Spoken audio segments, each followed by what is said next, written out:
Okay, so with this section, we're going to be looking at pwy wyt ti. So who are you? And beth ydy dy enw di. So ways of finding out someone's name.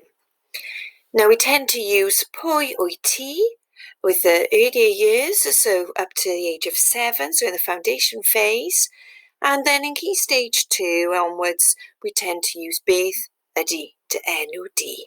So what is your name? Beth ydy dy enw di.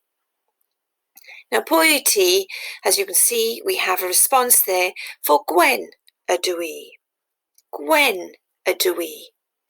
Now, we also accept that response for beth ydy dy enw di, especially when children are first starting with that phrase, because it is trickier as it is to pronounce the other phrases, as you will find that perhaps when you first start. So let's have a look at the first one again. Pwy wyt ti? Gwen ydw i. And then beth ydy dy enw di? That is beth ydy dy enw di. And we have here Dewi ydy fy enw i. Dewi ydy fy enw i. And fy enw i ydy Dewi.